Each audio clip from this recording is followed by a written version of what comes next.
Joining us now, Dr. Matthew Corrigan, Chair and Professor of Political Science and Public Administration at the University of North Florida. Dr. Corrigan, thanks for Skyping in from Jacksonville this morning.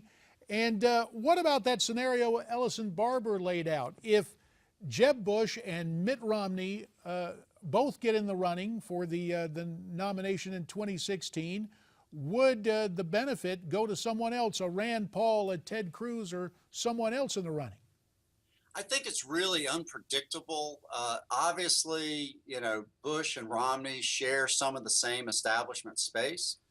But, at the end of the day, what Romney may do is make Jeb Bush look like a new alternative, which is a really hard thing to do when you're in a family that has two presidencies already. So I think a lot of this is unpredictable. It kind of messes up New Hampshire probably for Bush. But on the other hand, he may be able to make the argument, wait till we get down south on the primaries and I'll show that I can win. Well, obviously, having been governor of Florida, that's certainly a big leg up if this talked about confrontation takes place. Someone else has weighed in on the Bush-Romney space, if you will, that establishment, the establishment cred that both of them bring. That would be Texas Senator Ted Cruz, saying of both these gentlemen, quote, they're part of the mushy middle that don't draw clear distinctions with Democrats. Has Ted Cruz got a fair point? He may have a point in terms of perception, but I think if you look at Governor Bush's record as governor of Florida, it was a very conservative agenda. And let me give you a couple of quick examples. On the social and cultural front, he ended affirmative action by executive order. He really expanded gun rights for a lot of gun owners in the state. The infamous or the famous Terry Schiavo case, where he took that case all the way really to the Supreme Court to really side on the part of the family in the Terry Schiavo case. He called himself the most pro-life governor of modern times. So I think if you compare Governor Bush's record as governor of Florida with Governor Romney's record as governor of Massachusetts, it's a pretty clear distinction. Well, mindful of that, and certainly as those two gentlemen are compared side by side, all you say may be true.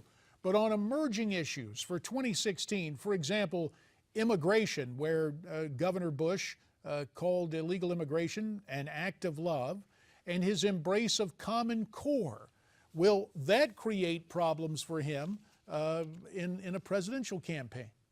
Yeah, I think they will. And it's going to be a really interesting experiment, JD, to see is there space in our politics to have really detailed policy discussions? Because the Bush people, and I'm not his spokesperson or anything, but I think what they're going to respond is on immigration. It's a very complicated problem that they're offering a comprehensive solution. On education, what they're going to say is don't focus just on the testing, focus on the choices that the testing has brought about. And in Florida, for example, we now have over 220,000 of our students in the charter schools versus regular public schools. And that really came about after the Bush administration here in Florida.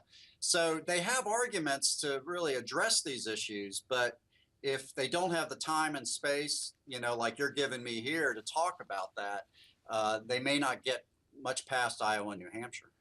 One thing, though, we understand that the Bush forces could bring to this is a whole lot of money.